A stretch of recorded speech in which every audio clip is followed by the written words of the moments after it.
Plus que jamais, un engagement qualitatif et durable des équipes de collaborateurs dans l'entreprise est l'une des clés de l'après-crise. Et malgré les apparences, nous en sommes au tout début, au balbutiement de ce thème, de ce beau thème en France. On navigue trop souvent entre deux extrêmes, comme souvent la pénibilité, les risques psychosociaux d'un côté, le bonheur au travail, façon un peu bisounours de l'autre. Donc essayons de couper ces deux extrêmes et de revenir au centre. Dans la vraie vie, susciter l'engagement des collaborateurs ne peut pas reposer sur sa seule satisfaction ni sa motivation. On peut être satisfait d'une belle qualité de vie au travail, de belles conditions de travail, motivé par la perspective d'un bonus ou d'une progression de carrière. Être engagé, c'est autre chose, ça repose sur d'autres dimensions. Alors, quelles sont ces dimensions? J'ai essayé de voir dans mon expérience de terrain en France et à l'international, et j'ai trouvé 5 éléments clés, il y en a certainement d'autres, mais 5 éléments absolument prioritaires. Premier élément, un effort supplémentaire pour contribuer à son environnement de travail. C'est la base, me direz-vous, mais c'est un élément essentiel.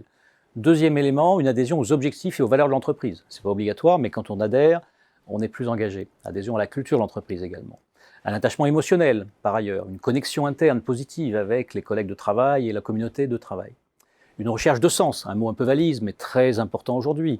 Mieux comprendre en quoi son travail au quotidien est aligné avec les buts de l'entreprise, ça paraît essentiel. Et enfin, mon préféré, le sentiment d'appropriation. Quand on se sent propriétaire de quelque chose, on s'engage forcément davantage que quand on est locataire, usager, consommateur. Donc dans ce monde d'après qui est là, qui est maintenant, en fait, qui se profile, on ne peut plus exiger un effort et une adhésion aveugle à l'entreprise, donc ces moteurs-là sont en déclin. Par contre, on peut appuyer sur les autres moteurs que sont l'appropriation, l'entreprise, le sens et la connexion émotionnelle, qui sont 3 éléments clés, 3 éléments de facteurs d'engagement durable dans l'avenir, à mon avis. Alors, la réalité d'une équipe sur le terrain, au quotidien, c'est un mix de collaborateurs désengagés, plus ou moins engagés, puis surengagés. Vous avez des collaborateurs très désengagés, qui sont plutôt passifs au travail, malheureux souvent, présents physiquement, mais leur esprit est ailleurs. Et dans le pire des cas, ils peuvent être hostiles également à leur environnement, toxiques pour eux-mêmes et pour les autres. Vous avez ensuite des collaborateurs qui sont ni l'un ni l'autre, qui sont un peu dans une relation contractuelle à l'entreprise, qui font leurs heures, leur boulot et qui rentrent chez eux, des millions de collaborateurs sur Terre. Ils peuvent être aussi en légère baisse d'engagement en ce moment suite à une frustration passagère. Vous avez ensuite des collaborateurs engagés, évidemment, et c'est cela qu'un manager cherche à acquérir dans son équipe, connecté, loyal, en phase avec les buts de l'entreprise, qui va justement se sentir propriétaire de son environnement professionnel. Et puis enfin, hélas, et c'est important, des collaborateurs qui vont trop loin, qui ont les doigts dans la prise, qui sont épuisés physiquement, mentalement, ça c'est pour le burn-out, et puis d'autres qui sont au contraire, qui vont peut-être créer le burn-out d'ailleurs, qui vont être intolérants à un non-respect des valeurs de l'entreprise et qui vont mettre une pression contre-productive sur les autres.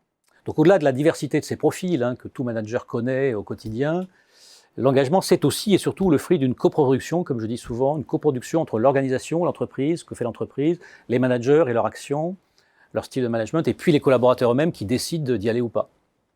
Alors la culture de l'entreprise, c'est essentiel. La culture d'entreprise, c'est un rôle clé. Et on est bien au-delà de ce qu'on appelle la qualité de vie au travail, de ce qu'on appelle les enquêtes d'engagement, qui sont à mon avis plutôt des enquêtes d'opinion ou d'humeur.